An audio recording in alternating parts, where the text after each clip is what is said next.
now. So, Triple IT at Students Parliament is having interaction sessions with our alumni, which is termed as Meet Your Alumni.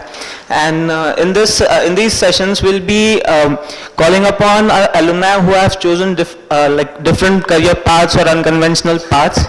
And I hope that these alumni inspire us into doing some other things than our conventional IT thing that we are currently all doing. So, coming to our alumni, he is Sir Pankaj Kumawat. He's from UG2k7 batch. He was inducted into CSE and he graduated in 2011. He is an I.P.S officer, Indian Police Service, and he has just completed his training. So we'll be starting with our session. So I now call upon sir to give us the talk or start with the interaction session.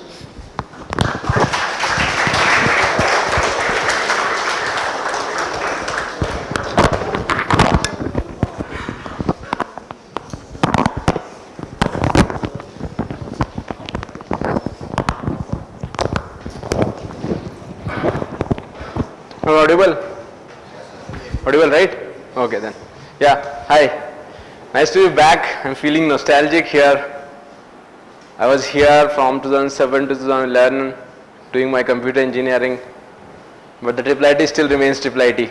Again, the same technical glitches despite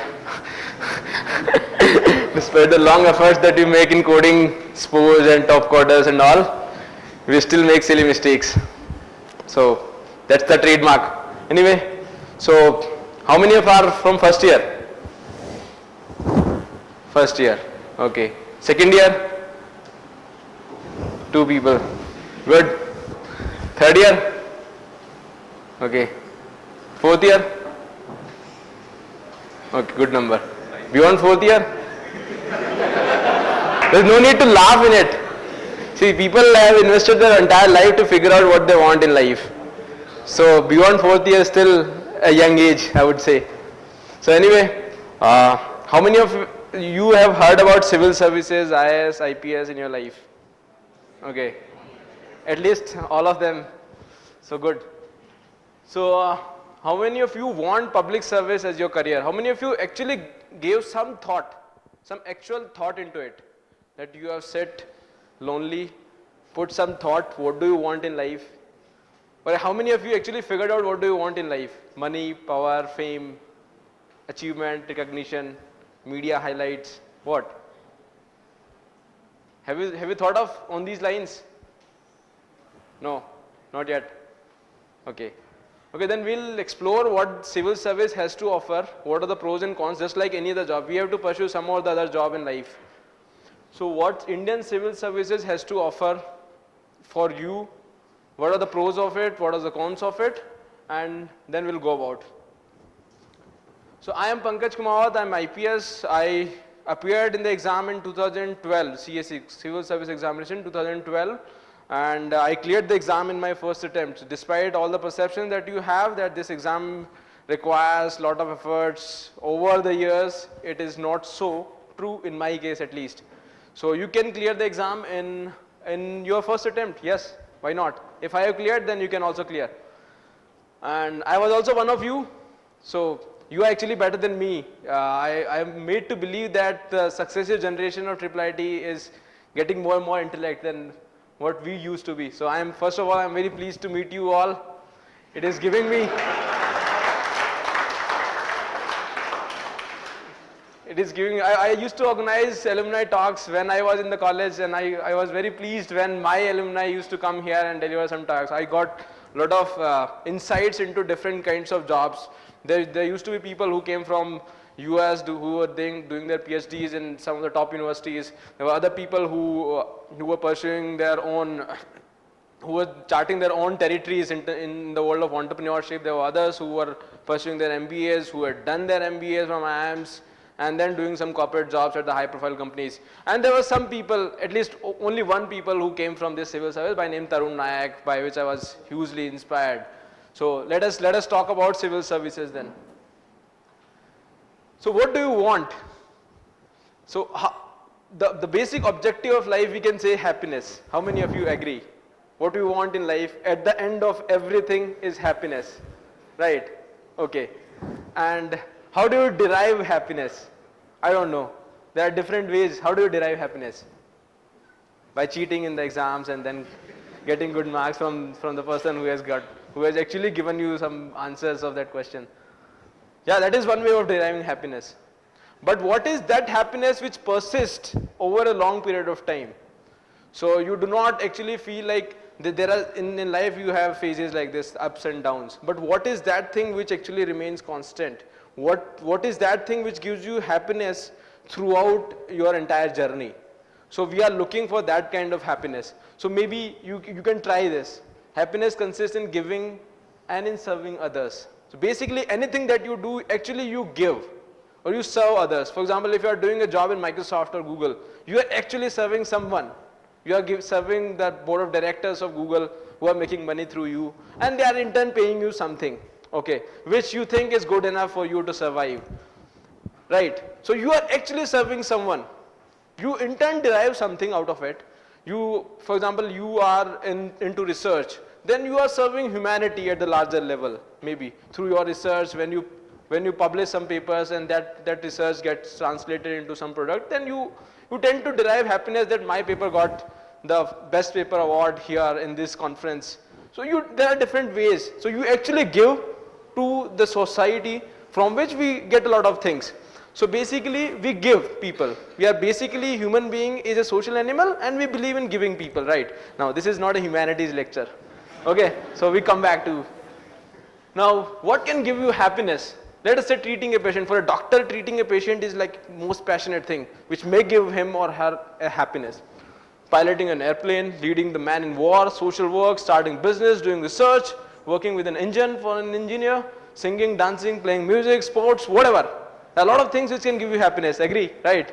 Now in life you have to choose only one of these many as your career, and the rest of things as your secondary occupation or your hobby is what we call popularly. But that thing which is your primary career has to remain with you for a long stretch of time. So you have to pick that carefully, right? So as to derive the greatest amount of happiness in your life. Now come back. Now what do you want in the first place? To choose that career, you want something out in return from that career, right? No. Right. So maybe you want money. For example, my Facebook engineer was here. No, he's not here. Nahil Jain was here. He called me an hour ago saying that he's in the campus. He's actually working in Facebook right now. So he's making a lot of money there. He's in the US. He came to IIIT 2 hours back, and he called me saying that you come early so that we can meet up. But I said, okay, I'll try. But then see, I didn't know that he was here in the first place. Now that guy is making a lot of money. Back, previous slide. That guy is making a lot of money, and I'm a government servant. I don't make much money, right? But then he's calling me saying that he wants to meet me. Okay, so maybe then the second thing comes to we come to power. Maybe so how many of you are fascinated by power? Power means you want something. So if somebody does not want to do something, you have something in you which can force the other person to do that thing despite what he wants in life. For example, Sanghar sir has power, your dean has power to make attendance 85%. So though you do not want to attend classes, you have no choice but to attend classes or make proxies, right? So he has some power over you, right? So maybe you want power, but that power can be utilized in a positive manner also. So we are like, for example, I chase power in services. We are close to politicians, which is the power holders in society, which can change your life in multiple ways, right? So maybe that is one way of looking at it. Fame is another way. You want media publicity every now and then, right? You want your photographs to be on the headlines every day, maybe. Achievement is like you are being awarded with some prizes, you are given highest responsibilities, recognition in society. These are all big words, right? Every one of us wants all of these in some proportions, right? But there is one thing in each of these who is the most dominating thing. For example, someone who wants money for the sake of it, I don't know what he'll do with that money, but then he wants money. Okay, so these are all plausible ways of looking of end goals of your career, right? You agree? There's anyone who wants to add more things you want out of your careers? Maybe I could figure out only these. Okay, now which one of these civil services gives you the most? I mean, civil service provides one thing here. With power comes what? These are cliches. See, with power comes fame. What do you say? Now, with power comes fame, right? No. Now, come to the point. Why do you want to join civil services? Now, those times has changed. Now we need to look at writings on the wall. It is not those times have changed when the I.S. or the I.P.S. or any bureaucrat wield unquestionable authority over people. Now peoples are more educated. Now they do not submit to the authority of any bureaucrat unquestionably. Okay. Now you cannot, that illegal means of making money is no longer plausible. It is not possible to make money in civil services. That conception be removed. It is unethical, it is illegal, and you will be caught, definitely. Now, in civil service does not offer you any money. In the sense, that kind of money that the corporates can give you, right? But it does offer you a comfortable lifestyle. In fact, better than many of the corporates can afford. So we will talk about this. It offers you a lot of power, it offers you a lot of fame, it offers you a lot of achievement in your pocket. So what kind of power? We will talk about the job profiles of any bureaucrat. Next. Now before that, I will tell you my story, right? So I entered into IIIT in 2007, okay. Now I got some 396 AIEEE rank, landed up here. And I have no idea where I'm going to. I was getting some IIT also there, but then some IIT professors said, okay, this is a better institute. At that point of time, I didn't even know the name of this institute. So I decided, okay, I'll go to a new institute. So I came here. I was studious, sort of. So I scored good marks in my exams, which most people do even without study. So my CGPA was 9.2 at that time. Okay. So then I got internship in Amazon. Okay. So I was working in my summers of third year. After my third year, I was working in Amazon. So there, see, I was passionate like everyone else. I was passionate about coding by that time. But then the coding passion about coding was declining. I don't know why it was happening. So I decided to observe what was happening to me. So in Amazon, I used to write programs like everyone else did there, but Amazon also paid me well, but then it was not giving me the kind of satisfaction which I want in my life. I thought I could not go on programming, I could not conceive myself 20 years down the line doing coding again, right? There are a lot of things in life which I need to pursue, which I need to look at. So with that sole objective, I thought, and it was a very narrow domain, confined to one single programming environment, one single thing, and you are given task by the management of the company to do whatever they like, whatever they think is profit making for them. The sole objective of any corporate is the making of profits. So they'll give you task which suits them better. Need not necessarily be the case that, for example, how many of you like compilers? I don't know. Writing compiler? No. I don't know. So basically it means interest of different people lies at different places. But the companies will not give respect to what you want, what kind of work you want. So you end up being dissatisfied with your corporate job because they'll give you a very narrow task in a very narrow range of discipline of computer science, which you may not necessarily like. You may like it. You can take that as a good fortune, but then you may not like it. And for a good number of years, for your youthful years, you may be asked to do some task which you may not necessarily like it. Then what do? you are essentially forced to work 10 to 6 in an office environment doing a task which you do not like, then your entire happiness index or happiness quotient goes down drastically. You crib about everything, you become frustrated, and irrespective of, believe me, this statement is big, irrespective of the amount of money that you draw from your company, if you do not enjoy your work from whatever number of hours you do, you are not going to be happy. The same is happening with Facebook people, there, Facebook, Google, Mountain View, everywhere. If you do not enjoy your work, irrespective of the amount of money that you draw, you are not going to be happy. You will crib, you do not have any choice, you will spend your money on anything that even that thing will not give you happiness. And you don't have any choice but to go to your workplace again and again. You have to go to your workplace. You have to be careful about what you do, and you should draw actual happiness out of it, right? Now, my years in IIIT were mix of these. I sort of tried to pursue some research. I sort of went into some kind of entrepreneurship. I did a corporate job in Amazon, and then I figured out what are the options before me. So I wrote it down. I was not getting happy. So research, I fairly liked research.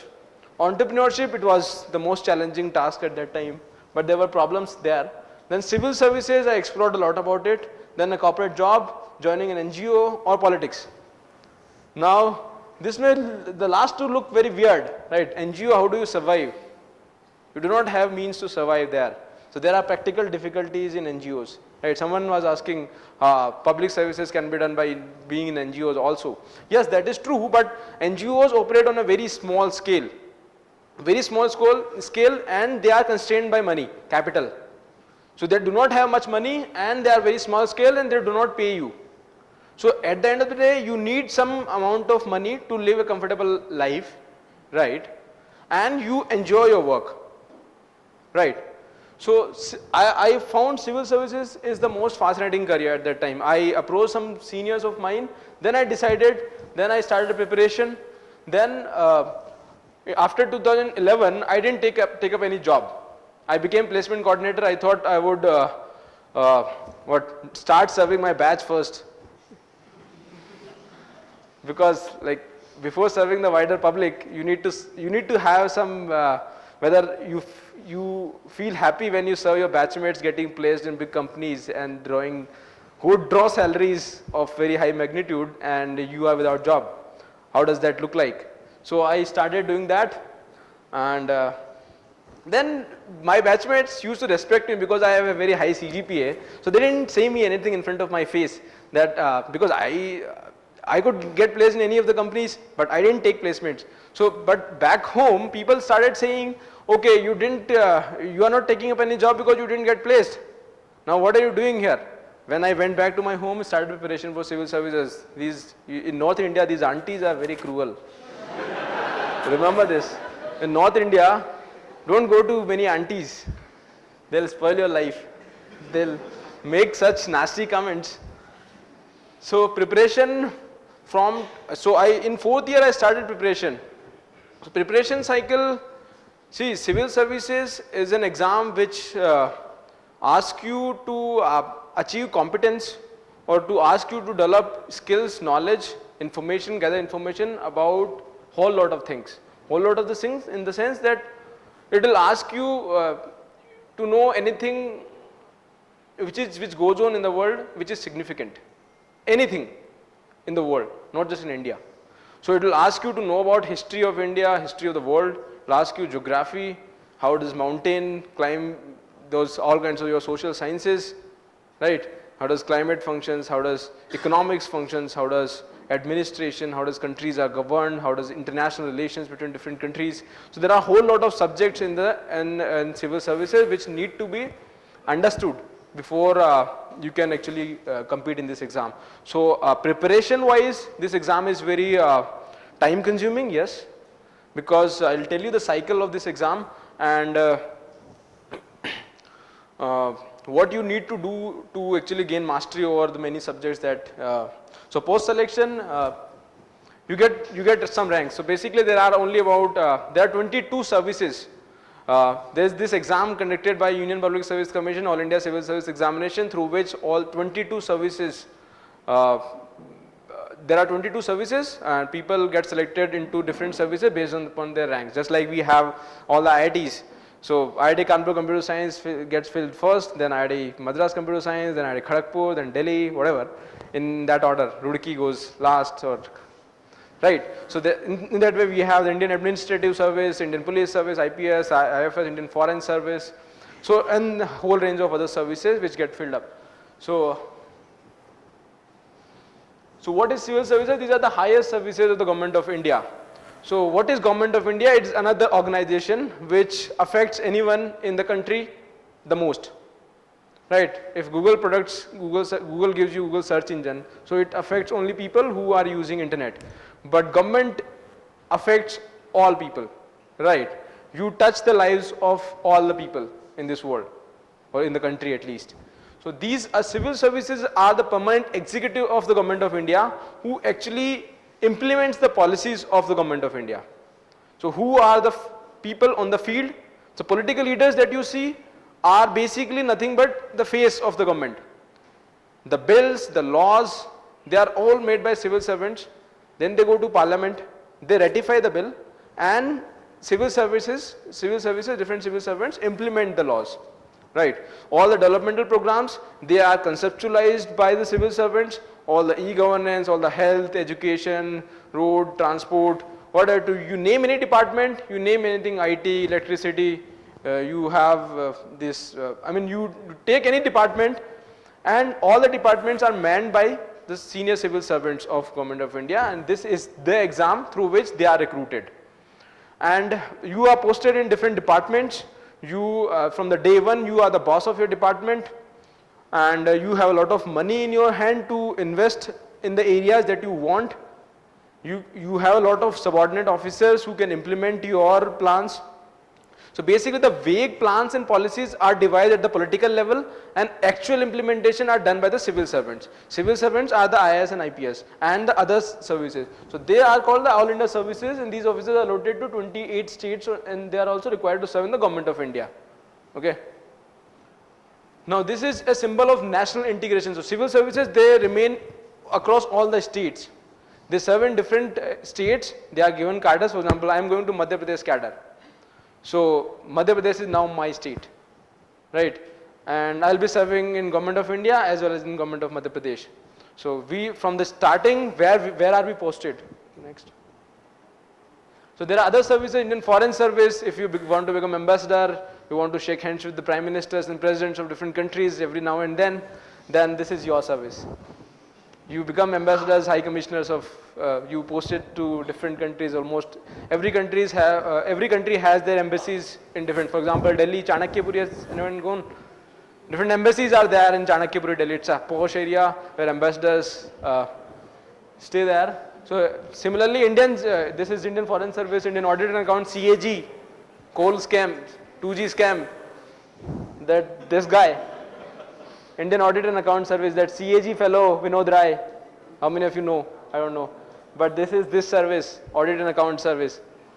And in Customs and Central Excise, it is that the airports you go, these are the guys who actually catch them. There are a lot of actresses who bring gold up from outside. Indian Revenue Service, you have heard about Chapa Pada income tax ka. वो ये लोग होते हैं. Indian Revenue Service Group A, IRS IT. So they are the income tax. Indian Postal Service, Railway Traffic, Railway Personnel, Information, all Doordarshans, everyone. So these are different services which are for different departments of the Government of India. Now I'm coming to job profiles of two high profile services, IAS and IPS. So IAS is Indian Administrative Service. Earlier they were the Indian Civil Service prior to independence. So they were the Oxford and Cambridge graduates, the most sophisticated, the most qualified that the Britishers could produce. And the successive service is Indian Administrative Service. So they are the head of government departments. For example, in IIT was established by whom? No? Who actually established, in the sense, who got the land, it is the bureaucrat, it is the IAS there, who actually established IIT. And who are the people who are in the board of directors of IIIT? Governing board. Apart from Mr. Raj Reddy, apart from some people from the industry, apart from Dr. Kamal, there are two bureaucrats. The Principal Secretary to Government of Andhra Pradesh and Principal Secretary Department of, I suppose, IT. Ajay Sahni, right. So he sits in the board of directors. So basically the bureaucrats are everywhere in the sense that they establish universities, they are the people who run the health scheme, Arogyasari scheme, or any health scheme, education schemes, construction, housing, real estate, everything, electricity, whatever we see, all infrastructure industries, they are headed by IS officers. So see, now what happens is IS, we clear IS in, okay, so had I cleared IS, I would have been district collectors in next couple of years. Okay, or I'll be SP in next couple of years. So we are given an independent charge of an entire district. What is the population of a district? Anyone? Some guess? A reasonable size, what is the population of Rangareddy district? Yes, you are approximately right, it is 10 lakhs to 20 lakhs. On an average of a medium sized district. So you are effectively in charge of a district of a population of 10 lakhs or 20 lakhs at the age of 25. And you are given funds to the tunes of hundreds of crores of rupees to spend. You are the boss. You have 1,000 crores in your hand. And you want different schemes to be implemented in your district, which size is about maybe how much? 100 kilometers. 100 kilometers by 100 kilometers. So look at the kind of responsibilities that comes to you at the age of 25 or 30 when you are in these services. Right? You face diversity of challenges. How many people work under a district magistrate? Some guess. How many people work under a district magistrate in a district?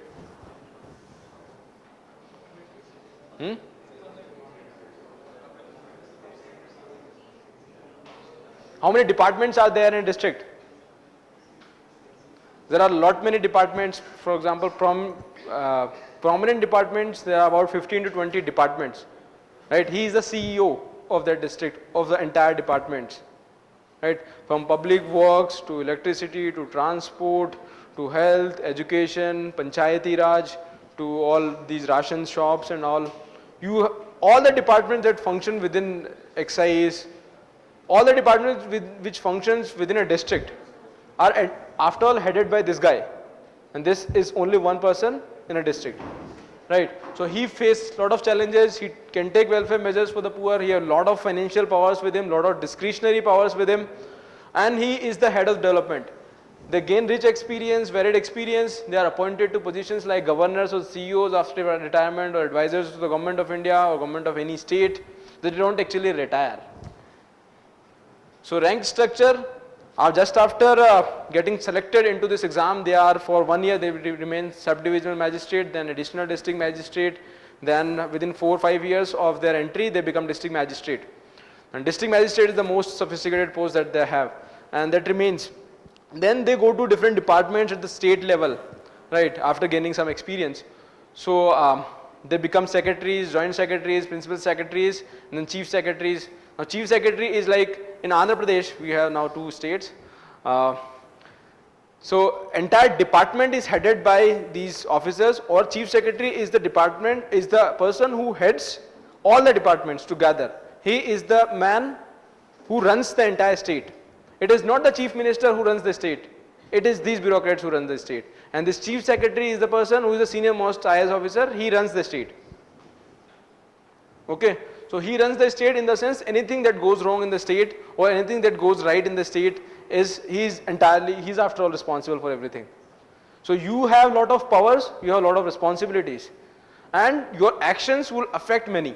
For example, if Cyberabad Commissioner of Police decides to make this road as one-way road, lives of how many people would be affected?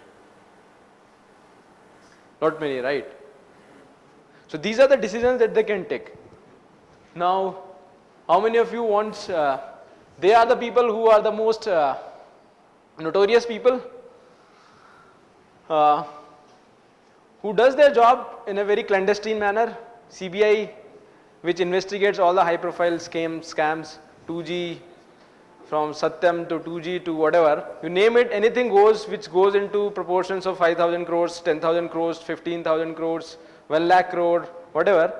They are investigated by these people, CBI people, and they are I.P.S officers. They are all the senior I.P.S officers. You need a variety of skills there. So basically you become expert in finances, you become experts in reading balance sheets, you become experts in accounts, in audits, if you go into these organizations. IB is Intelligence Bureau. It is like, how many of you watch Sherlock Holmes? I don't know. So IB Intelligence Bureau is those people who carry out surveillance clandestinely. What people are doing in different parts of the world as well as in India. So they put surveillance. They are the people who analyze terrorist threats, what people, where terrorists are moving. They launch these UAVs, unmanned aerial vehicle. So basically, a lot of computer science is needed there. To automate, data mining is required, data warehousing is required. Then we need a lot of these information extraction, a lot of natural language processing. Basically, these are for technical challenges are also there. RAW is Research and Analysis Wing, that is External Intelligence Agency of India. So basically what Saddam Hussein was doing, basically these people who keeps track of those. And BSF, CRPF, NSG. Basically everywhere when we see Enforcement Directorate, and I don't know whether you'll know it or not, National Security Advisor. So basically these are also high profile organizations and posts who investigate serious frauds. They are also appointed to government, to advisor to government, governors, for example, who is current governor of Andhra Pradesh? Who was he? He is actually retired I.P.S. He is retired and he is currently governor of Andhra Pradesh, Narsimham, I.P.S. Now rank structure, just after your recruitment, you undergo training here. Lot of things training. We go from physical to all kinds of law to procedures, how government functions, bureaucracy, government administration, internal security. So a lot of things need to be read, a lot of things need to be done. We are posted at the district level just after going here, going from the academy, district in charge in a couple of years. Then we move from SP to DIG. DIG is the in charge of 4 districts. Then to IG, in charge of 8 districts. Then to ADG, Additional Director General, then Director General, and then CBI Director, IB Director. So a lot of, there's a hierarchy in the bureaucracy, and with every level, your area of responsibility increases, your dimension of challenges increases, and for example, now we have, every now and then we see Pakistani hackers have defaced some websites in India. Who responds to that? Who actually catches that this is coming from Pakistan? So these are cyber crimes. We hear internet frauds, identity theft, data theft from corporates. So there are a lot of things, financial frauds. Harshad Mehta scam, Ketan Parekh scam, this 2008 scam in USA, the economic crisis, financial crisis. So basically investigators are the most sophisticated people who need to read a lot and who are made to do tasks which involves a lot of challenges, and you can choose where you want to go.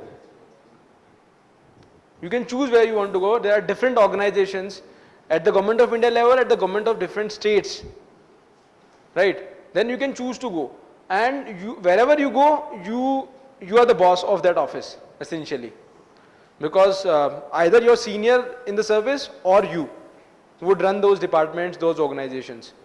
So basically here also a lot of responsibilities are given, but a lot of power is also there to, for example, you can seize, this Satyam guy is still behind the bars, Ramalinga Raju. He was involved in 7,000 crores fraud.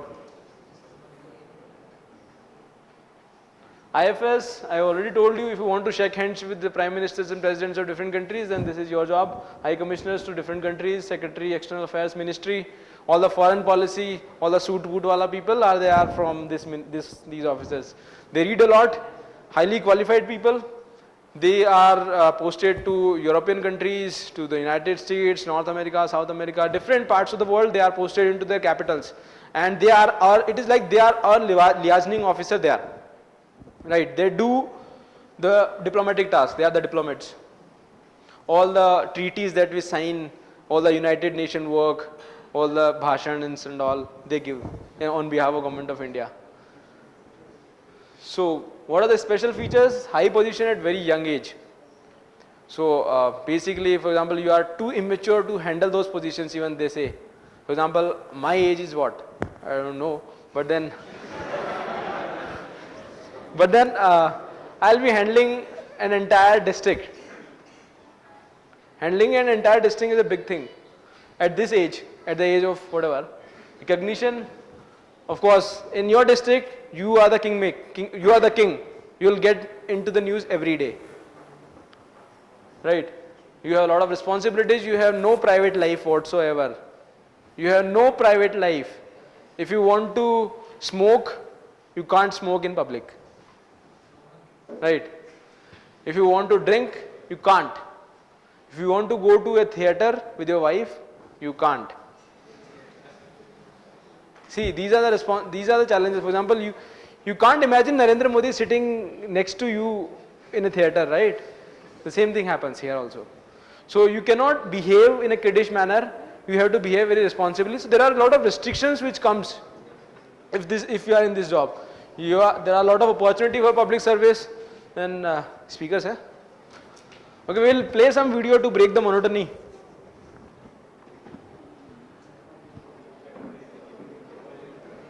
Bore तो नहीं हो रहे ना यार? हाँ? Bore तो नहीं हो रहे ना? Feel free to go out. Feel free to leave the class. It is not a compulsory class. Okay?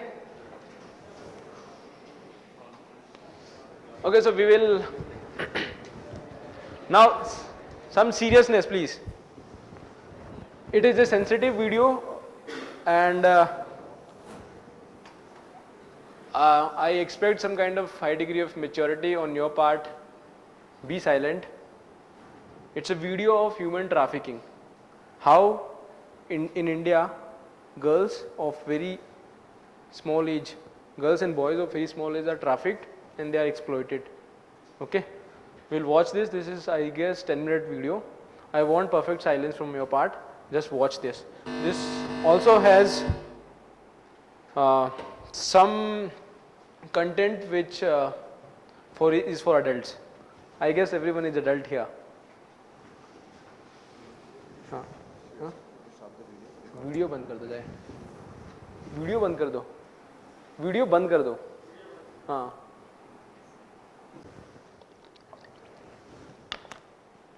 but this is an organized crime. This is the worst form of organized crime, human trafficking, that goes on in this world to an scale which all of us don't even know. All of us can share this video on Facebook. We can have umpteen number of likes there. Everyone can watch, but only few can act. If you want your job to be that of those actors, then you can join the civil services. Next. So here, F5 कर दो ना, F5, आगे निकालो.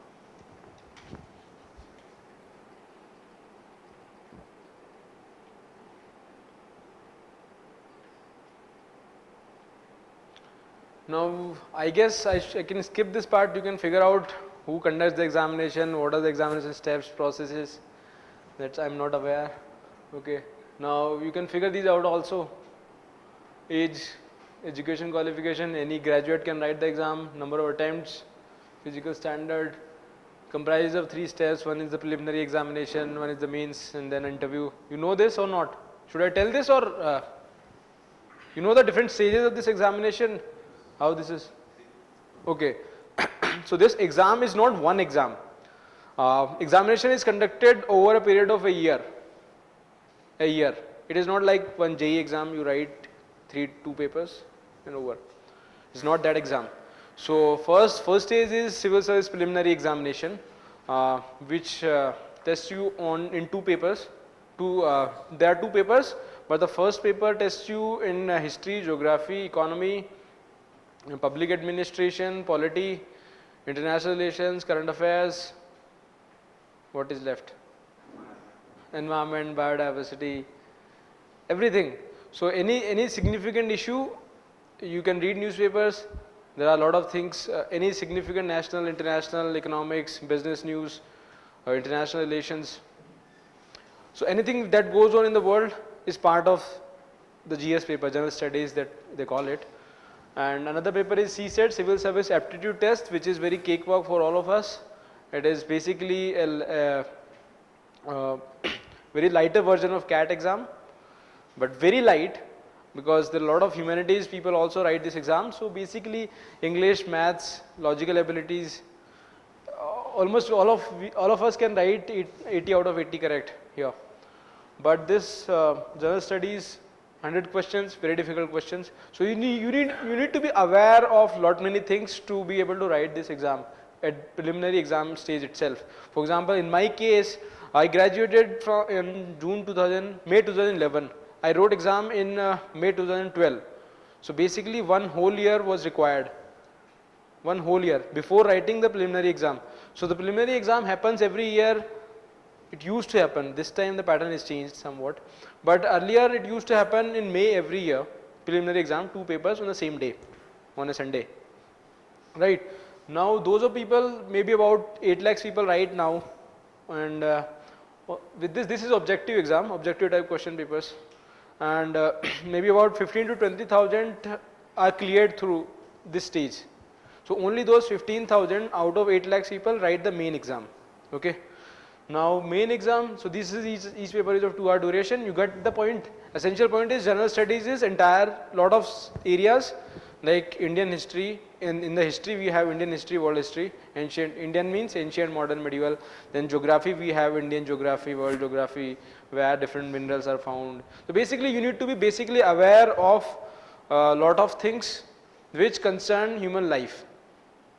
Right, on economy, how economic policies are made, fiscal policies, monetary policies. We are not much aware of economics and financial matters, but that is why I am saying preparation is somewhat required for this stage.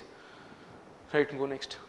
The next stage is civil service main examination. There are 9 papers and these many marks. These are all 9 papers are subjective papers. We are not used to write subjective exams. We write here crap, where we don't know how we get marks. But here you have to write to the point answers. You cannot beat around the bush and still get marks. You have to be you have to be very specific, to the point answers. And so the here exam structure goes like this. That चौक है क्या कुछ? यहाँ पे लिख देता हूँ मैं, क्योंकि मैं लेके नहीं आया वो. चलो ठीक है, मैं बता देता हूँ. So basically now there are 4 general studies papers here. In 9 papers I'm telling. ठीक है. So they call it GS 1, 2, 3, 4. Okay. 1 Hindi paper, Hindi or Telugu, whatever regional language. 1 English paper. 1 essay writing. 4 to 6, 7. And optional.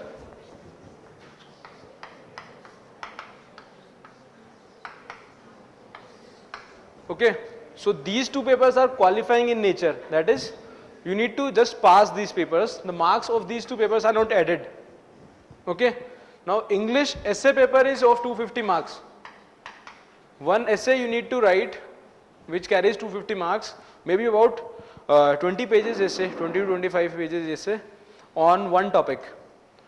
Now when you read a lot, you will be able to write essay. For example, how many of you listen to Pranav Vasist? He goes on and on and on. It is the same thing. You can't stop speaking or writing, because you know a lot about many things in life. You can connect, for example, if an essay is asked, for example, okay, forget, you won't be able to understand, appreciate. So basically this essay is of 250 marks. 3 hours duration. You have to write about 20 pages on a single topic. For that, and this essay would be of contemporary relevance, in the sense that, for example, any political issue or any economic issues would be asked, and you are asked to analyze, deliberate from a variety of angles, right? From social angle to economic angle to political angle to technical angle, environmental. So basically all kinds of possible angles to that issue you have to analyze, and what has happened in the recent past on that particular subject. So when you will read, develop a habit of reading different books, that I'll tell what are the different books for different subjects. Then you will get, for example, if you develop history, you learn history, or history is actually not to be mugged up. We have a very wrong impression that these subjects, social science subjects, have to be mugged up. But social science subjects are very conceptual in nature, just like we have computer science or maths. They are very conceptual. Likewise, social science is also very conceptual.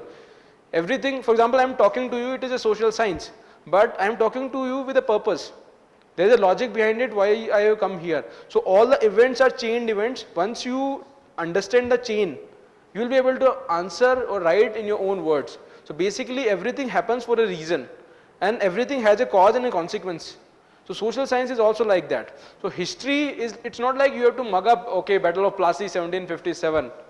It is not like that. You have to read entire chain of events so as to appreciate history. In the sense, for example, what has happened in your previous year, that is your history, right? But everything you can remember with a proper chain of events, why something has happened in that particular manner, right? Now, this essay you will be able to write when you will understand history, sociology, geography, economics. For example, all these subjects of general studies would come in handy when you will write this essay. Right, you have to practice a lot, you have to read a lot of essays also of eminent people. So as to develop, so for example, if I am asked to speak on any matter of which is of public importance, I will be able to speak on that matter in a public meeting. So the objective is that, because civil servant is a public figure. He can be asked any question in any public meeting to elaborate on that. So you should be able to have understanding of different areas. So that is why this essay paper of 250 marks of this much depth. Now, optional, I'll come to, there are two papers of optionals. You have to choose one optional subject out of these. Computer science is not one optional subject there. So you cannot choose computer science. Now, either you can choose mechanical engineering, but I don't think so anyone of you would choose mechanical engineering. So couple of engineering subjects are there. Mechanical, civil, chemical or something. Electrical engineering. But you cannot choose engineering subjects because you are all computer science, I guess. Now, agriculture, animal husbandry, veterinary sciences are two technical subjects. Botany, chemistry. Chemistry, I don't think so. But you can choose physics and maths. That is one option. But what is the level of, so here they'll ask you at the level of postgraduate, PG level, questions of PG level.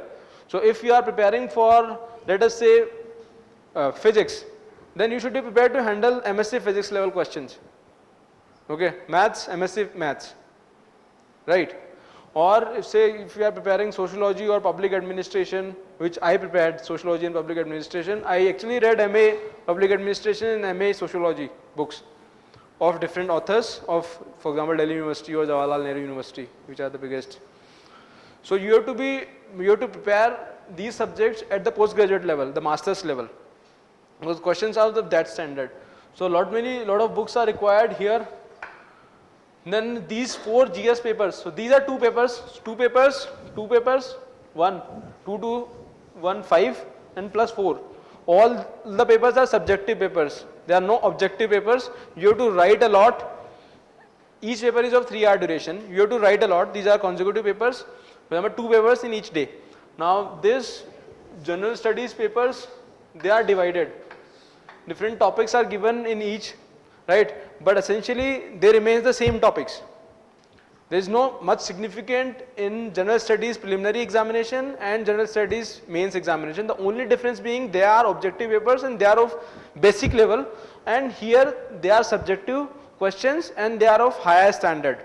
So they require greater degree of understanding on your part to excel, right? Now everyone from a lawyer to a medical doctor to a botanist to a IT engineer to a chartered accountant, everyone is writing this exam. And they would be taking their favorite subjects. We don't have any favorite subjects here. Right? So for example, an MBBS doctor would take medical science and psychology, who he has studied for a couple of years. Right? A chartered accountant would take commerce. Right? So they have an inherent advantage over us. But I am telling you, we are far more intelligent people who can, yes, it is true. We are far more intelligent people. The only drawback that we have is we are not hardworking enough. We used to be hardworking in our 11th and 12th standards, but after coming to college, we stopped that hard work. But that is the only issue we have in clearing this exam. Now, and a little bit of luck. Now, these GS 1, 2, 3, 4 syllabus is clearly given by UPSC. You can look up that syllabus. Syllabus is very huge at the outset. You won't be able to figure out any topic in the world that has been left out of that syllabus. Really. It includes disaster management to nuclear physics to everything. And they can ask you anything. Okay, public health, any new vaccine that have come. What is the botanical name of? They won't ask you such technical thing, but for example, new scientific research, they'll definitely ask you to be aware of these scientific breakthroughs. For example, even any new disease, Ebola virus, right? So they'll test you on these areas of contemporary relevance. So everything is asked with a purpose. It is not like they'll ask you what is the botanical name of mango. They'll ask you with a purpose why they are asking, right? So, but you have to be generally aware of things which happen around us. And the first source is the newspaper. So how many of you read Hindu newspapers? Yeah, good number.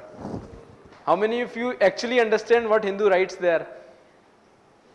International relations column, you understand? Good. Actually, you will take some time to understand it. It will be initially tedious job. You won't understand the language maybe in the beginning. You won't understand the context in which it is saying the thing that it is saying.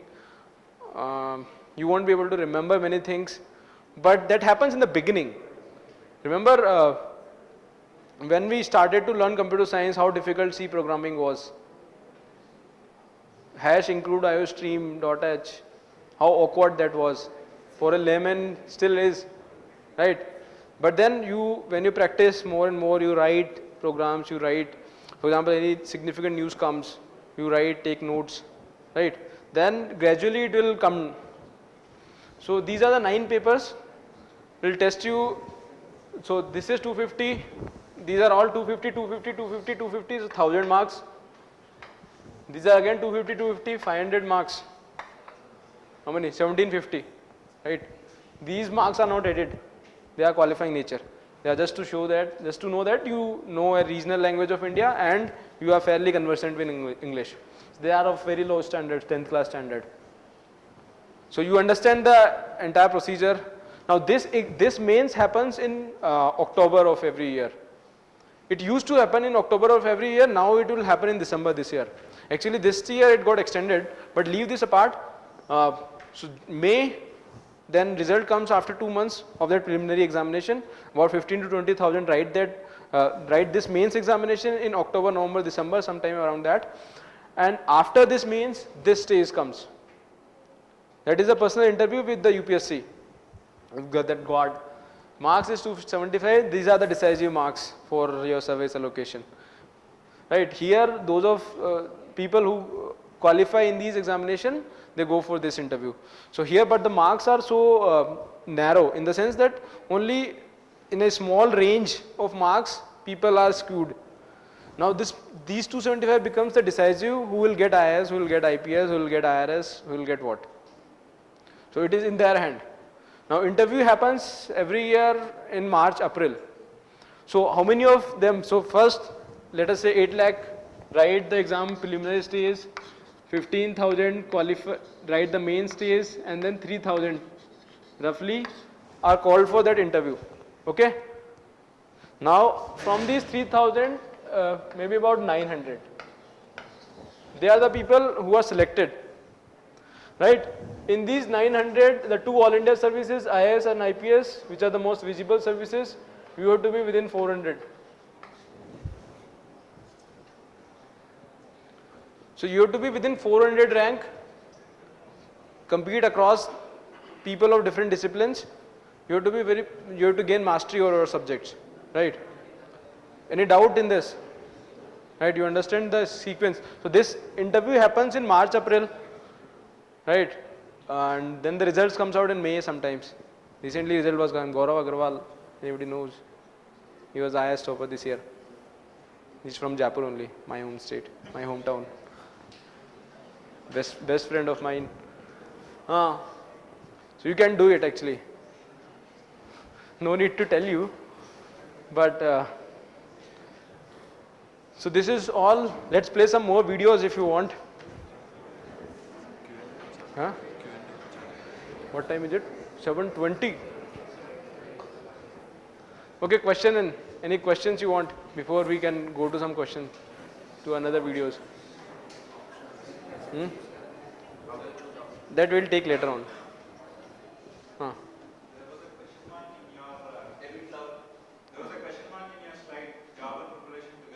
Right. Okay. So job and preparation we'll say now. Okay. One question is job plus preparation.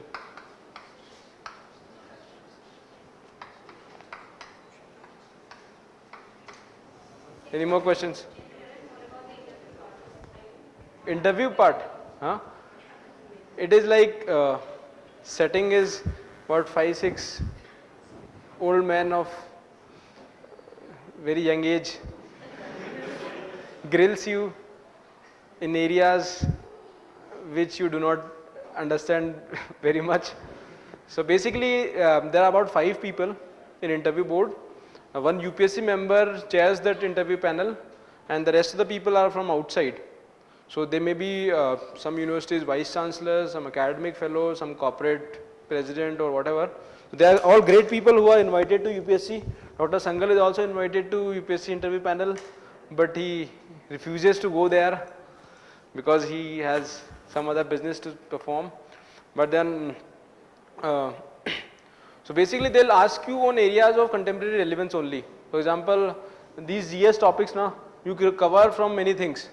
So they'll ask you on India's nuclear policies to India's national security to developmental planning to 5-year plans, economical matters, economic growth, inflation, to you name it, they'll ask you questions, elections, election disputes, to any kind of laws that comes into the newspaper. So basically they'll test your leadership qualities, they'll judge your personality, they'll judge your orientation to public service, whether you are confident enough or not, whether you are totally convinced about joining these services, you are not coming to these services for frivolous reasons, that you have an inclination towards public service, you can stand up to what you are saying, you do not contradict yourself, you have logical abilities, analytical abilities, and you have a variety of interest in diverse areas of life.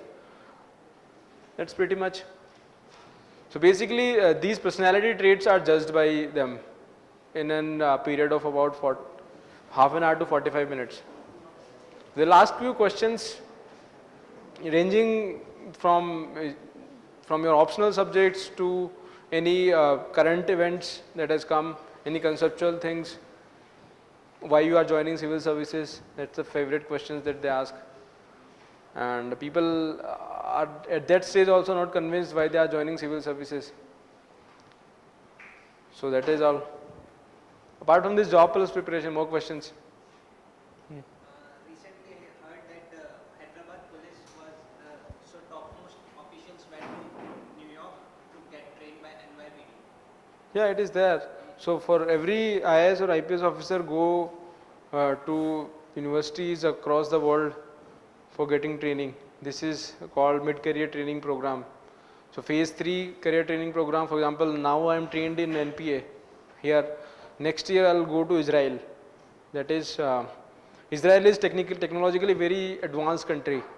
Small country but technically very advanced. In terms for all kinds of defense equipments we purchase from Israel. Very technically sound country. So we'll go there for training, exposure visit sort of thing, Singapore and Israel. Then after 7 years of service, we'll go to Australia, I guess. Then another 15 to 20 years of service will go to United Kingdom, UK, and then we'll go to US.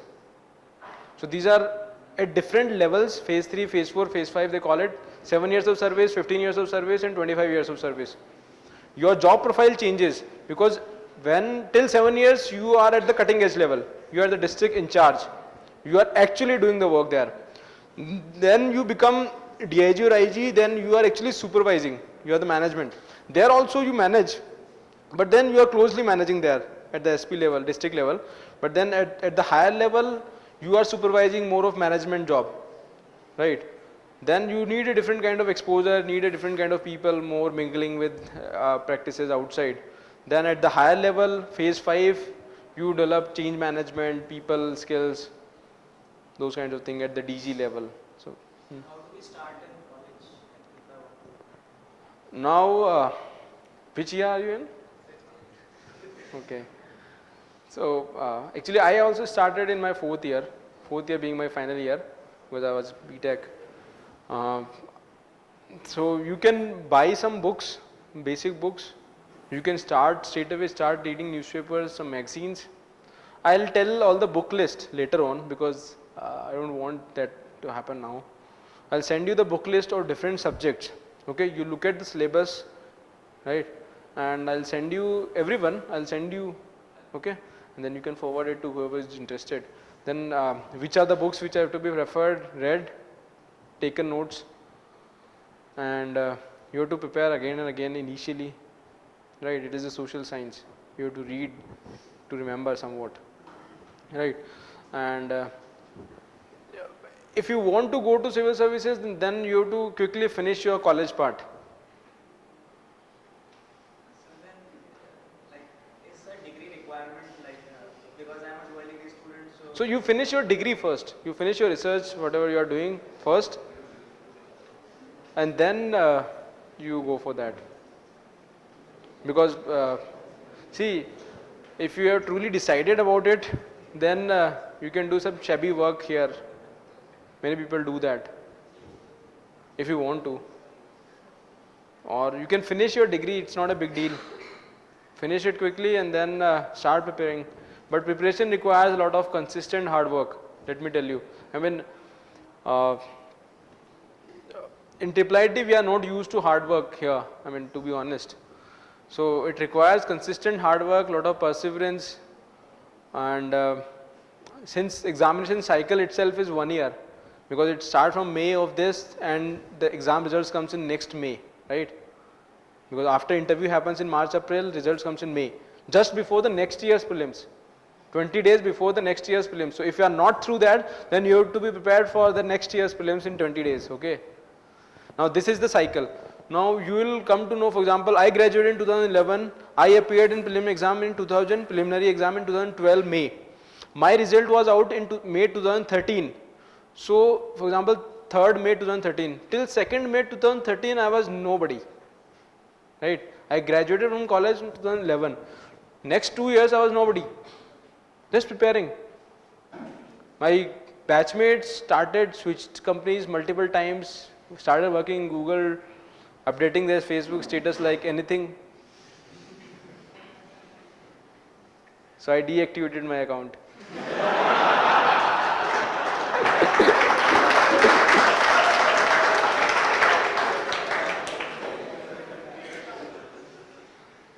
See, it's a harsh journey, I must say it. Because see, I'm saying now because I am through. There are a couple of my batchmates and one of my senior, Himanshu Singh, is still struggling through the examination process. And it is not as simple as it appears. It's not like IIT-JEE or IIEEE, which anyone can crack. It requires a bit of luck because this mains exam is subjective exam. You never know how your answers are being evaluated. But then you have to have some faith. You already have a backup plan, all of us. Because after the mains, 2012 mains, I started working again. Because I was never sure, right? And maybe if you have some education loans, I don't think so. People are rich here, I guess. I didn't have education loans. So it becomes difficult if you are not getting through the exam in couple of attempts and you are not even working, and then you want to come back to IT. People would ask you in interview, what were you doing till now? You don't have any job experience. In the MBA, that's another big deal, uphill task. You write CAT or whatever exam, then interview they'll grill you, what were you doing in last 3 years or 2 years, right?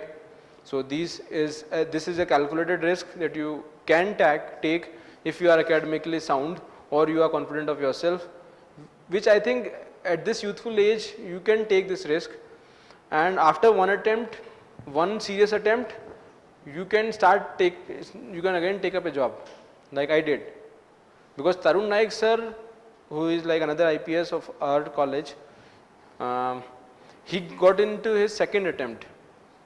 So after his first attempt, confidence goes down, because Himanshu Singh also the same thing is happening. After first attempt, when he didn't get through, confidence goes down. And it is not like next attempt would come in next day. Next attempt you will have to wait, you have to again do the same thing for another year in hope that you will get through. And there are a lot of stages, lot of papers. You screw any one paper and you are gone. You cannot be weak in any of the things. You have to be, in my case, I didn't have any social life when I was preparing. Social life in the sense, I was not using cell phones, I was not using Facebook, I was using my mail, but there was no mail coming. So effectively I was cut off from that outside world. I was just in my room preparing from morning to evening, slogging. You have to be really interested in reading a lot of things, knowing about people, ideas, events, things, concepts, information, knowledge. You have to be genuinely interested in the subjects that you choose, the optional subjects that you choose, and look at the areas here. You can try one thing, you can start reading something. If you find it interesting or you find the job interesting, see, job is very different and preparation is very different. But for doing that job judiciously, you need to have a lot of understanding of different things. It is not like any Tom, Dick and Harry can do this job. So preparation wise, I'll send you the book list. You start preparing in the sense, start reading books one by one, start taking down notes later on. First you read, see, if you start reading now in the college, 6 months you'll read. For example, I started reading in my 4th year. At the end of the 4th year, a new realization came that I don't know anything. Yeah, about this exam. I read a lot. In my 4th year, I screwed the college like anything. I didn't take up any courses. I somehow convinced the professor here. I took an independent study with him. So my entire objective was civil services then, right? So I took courses like e-governance, which were like coinciding with the civil service preparation, and ignored everything here, whatever was happening in the college. Anyway, we don't study anything here. We hardly, we can pass the exam in 1 day's preparation. I guess the same thing is happening now also. If you are not in coding, then you don't have any other work, I guess. Of course, apart from your research commitment. So you can start reading all the different areas. The book list that I'll give you, you have to read in a gradual manner. Any more questions?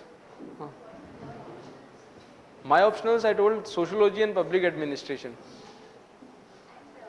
because I was interested in both, and both of them are relevant in the service also.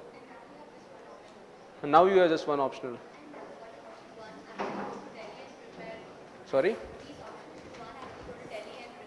Coachings, actually I didn't go to coaching institute much, in the sense that I don't want to be tutored like, see, these are very simple concepts, simple topics, which you will understand only when you read yourself. Coachings are just to make your way simple, more simpler. Okay, so you can go to coaching institutes. I'll give you good coaching institutes names also, for which subjects you want to go to. For example, general studies, you can go to Sriram IS Academy. in Rajendra Nagar. And for optional depends upon your optional which you are taking, right? And I don't think so. Essay nobody goes to coaching institute. Hindi English you don't go to coaching institute. General studies is all, but it will cost you a lot. And the living cost there in Rajendra Nagar is also very high. There are a lot of students there who are preparing for this exam. A lot of distraction is also there. So depend upon your comfort level with the coaching institute, because I didn't think that any teacher was more intelligent than me. I was arrogant. So if you think that he cannot teach me in a lesser time, if you are in self-study mode, then I think it's a wastage of time going to Delhi and taking coaching there, because you have to go there, reach half an hour before the class begins. There's a crowded class of 500 students in one class. They are business makers, they are profit makers, they are business people. So it depends upon it's a personal choice actually. So if you are comfortable with, but he'll actually guide you how to read different things. He'll also make you things simpler for you, but then at times so simpler that he'll make it trivial, that he'll teach you wrong things also. He'll restrict your thinking also. So there are negatives also. For example, here, don't you think you can study any technical subjects on your own now in third year, fourth year, right? You don't require any professor, right? The same thing happens there. They are more simpler subjects. They are social science subjects that you can study. And if you are, actually in my case, I was more comfortable in studying at my home, because there you also have a food problem. In Delhi, you have a very spicy food, and those tiffin walas do a poor job there. So the same thing happened in college also. We don't have a very good food here also. that was at least the case with me. So it's a personal choice, but I can recommend some good coaching institutes for different subjects. That I'll tell in maybe personalized thing. Who did you interact with when you are preparing for it? I mean, if you're just studying social studies subjects throughout day and night, you tend to lose some ideas. When you're discussing with your friends about You can do that also. For example, in my case, since I was staying alone at my home, there was nobody with whom I could discuss my ideas. But then like-minded people came on a group online. Then we started sharing something. So we started writing answers to different questions, starting sharing some thoughts. See, ideas is like, in this exam you are not required to produce new ideas. yeah, but in order to understand different views and perspectives as to why a chain of events happened, Right. you need some different perspective than your own. Actually, you take the perspective of different people, right, who write in newspaper columns or magazines or journals, right? Then you understand, okay, this person is saying this thing, okay, and this person is saying this thing. You, in answers, you have to write the perspective of this person if he is well known, he is respected in the wider community, and the perspective of this person together, and that is your answer. You are not required to give your own perspective. Now coming to that, whether you understand the perspective of that person, you understand one thing different from what he is writing, maybe. No. You may understand differently what he is writing. Then you require a sort of discussion with your friends what he is actually trying to say. Or you don't agree with what the person. If you don't agree,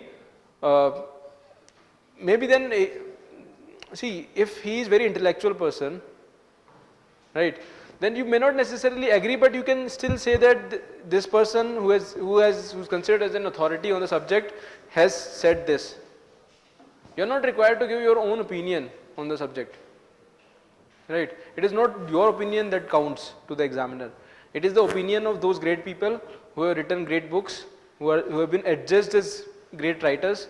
It is their opinion which counts, and they have given balanced opinions also.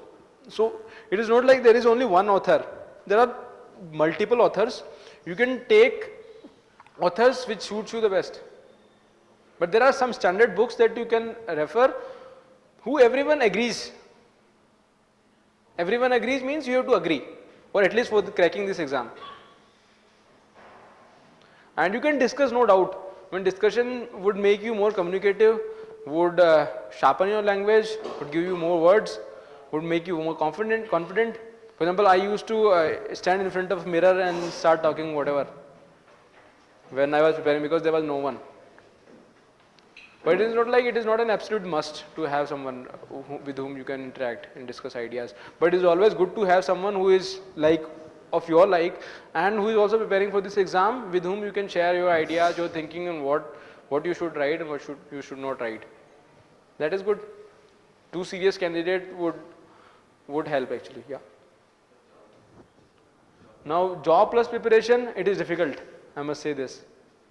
Job plus preparation is difficult because especially in case of IT guys, because IT companies exploit like hell in the sense that they'll give you a lot of work. Either you, see, startup is a non-starter because startup will give you a lot of work, any startup company. Any bureaucratic company means those large companies where the processes are slow. Where you will get, for example, Yahoo or Adobe, there maybe you can manage with 7 hours of work. But after 7 hours of work, whether you will be able to spend enough time and energy on this serious stuff is difficult, at least in the beginning. At least in the beginning, if you do not have any foundation whatsoever, then you cannot prepare for this exam along with the job. It is very difficult. You can, but it is very difficult. I found it very difficult myself. So I started with that 1 year leave from everything. Then I took a leave of 1 year, 1.5 years actually. After writing the mains, I took the job again. And then with that 1.5 years, you can prepare enough and then you can revise. But then, see, if you are preparing with job plus preparation, then 7 hours of job and 7 hours of preparation. Where is the time left? You don't have any time. And anyone who is preparing with 12 hours full time preparing would be better off than you because you are giving less time and you do not have any background over it. But you can, nevertheless, you can still prepare with job also.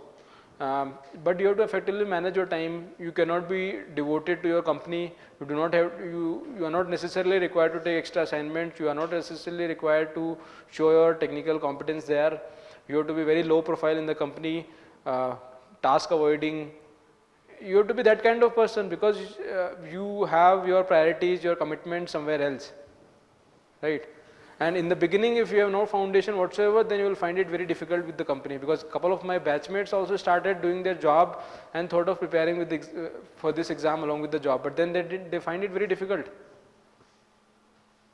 And they are still saying, they are still grubbing. Had they took a sabbatical for 1.5 years, at that time, it would have been much more easier for them to prepare for this exam. And you lose the touch also because in company, they'll ask you, they'll arrange meetings in the night, they'll make you on call sometimes like Amazon does, and it will also divert your brain, divert your mind also because there is an office politics, you know, just like student politics, we have an office politics. Somebody would crib you, somebody would insult you in the office if you do not present effectively, then you'll think about it. Yeah, I mean, that's a wonderful question. So the only thing that can keep you going is your habit of reading, nothing else. If you do not enjoy the process, you will find it very difficult. Because you are never sure that your first attempt after graduation, my first attempt took 2 years, right? Till the results of the first attempt, because 2011 graduated, May 2013 was the result. So till May 2013, I was still studying, right? I still study. It is essentially the love for reading, love for ability to know different things. It is only that thing that, and I got into my first attempt. Most people don't get into first attempt. Most people. It is only a small minority of people. I consider myself lucky or whatever. But only a minority of people get into their first attempt.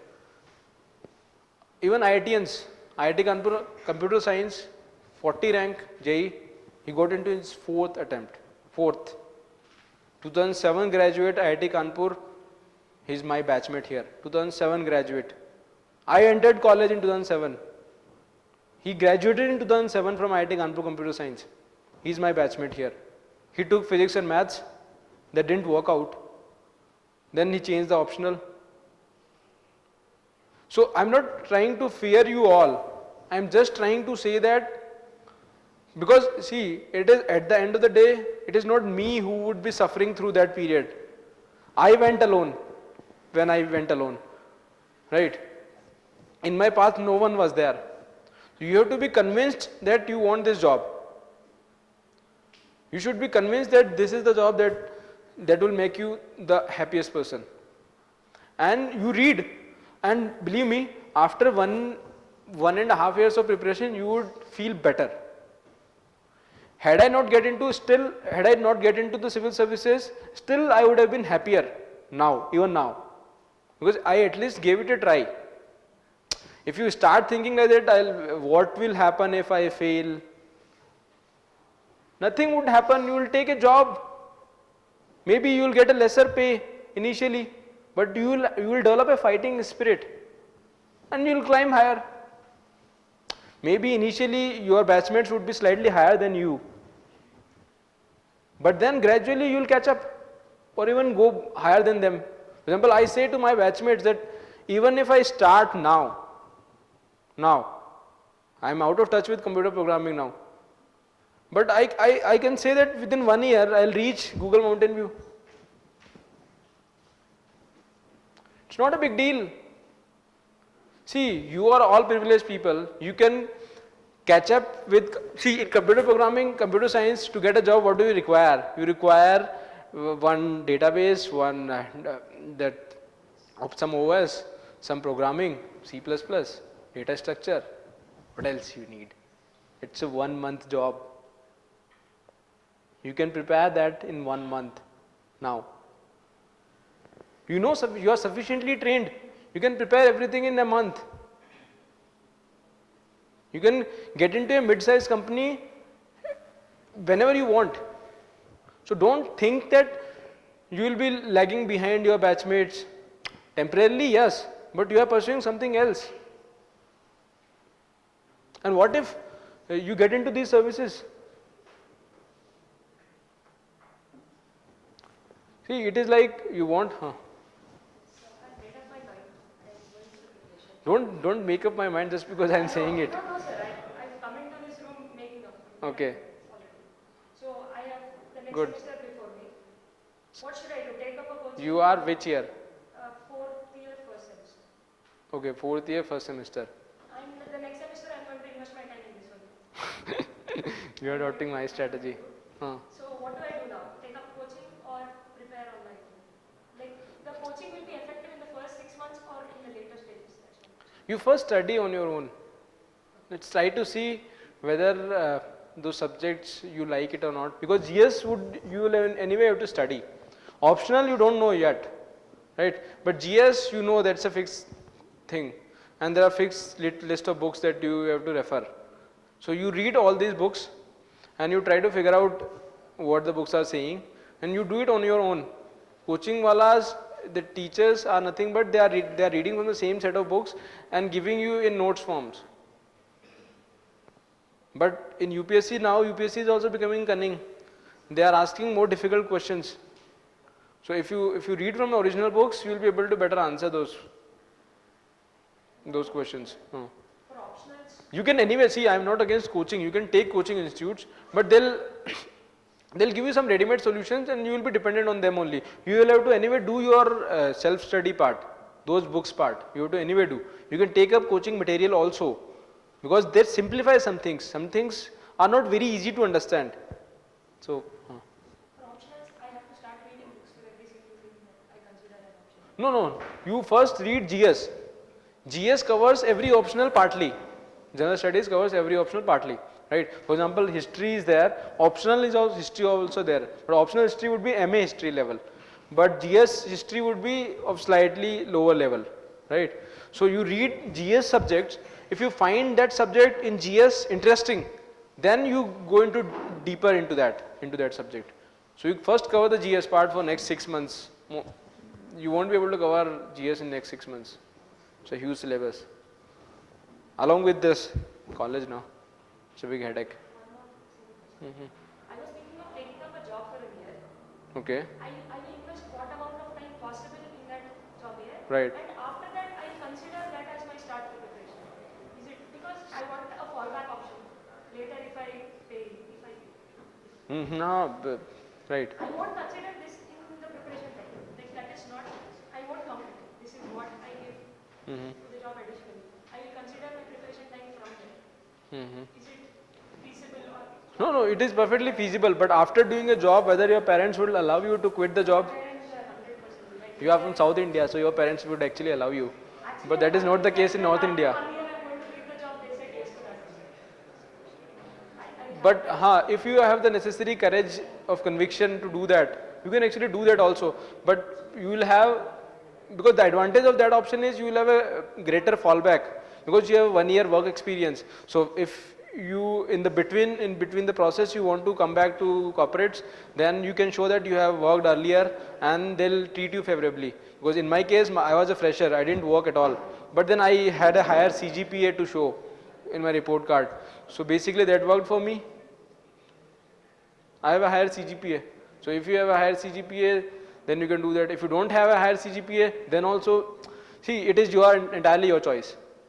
Whatever suits you the best, you can do. But if you are really convinced that you want this thing, then you should actually pursue it. Whatever manner, you want 1 year job and then quit and then prepare, or you want to go straight away, it's your choice. But even with the job also you can prepare. It is not like people have cleared this exam with the job also. But you have to be like,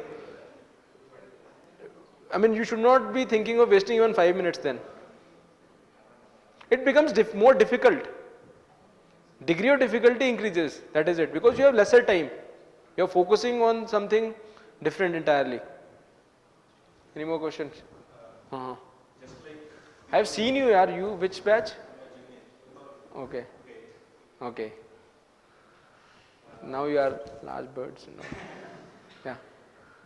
So just like we are not familiar with computer science subjects that before joining here, say I myself, I don't have a habit of reading. Say suppose. See, even in, is that Background in my preparation. is that a background for your?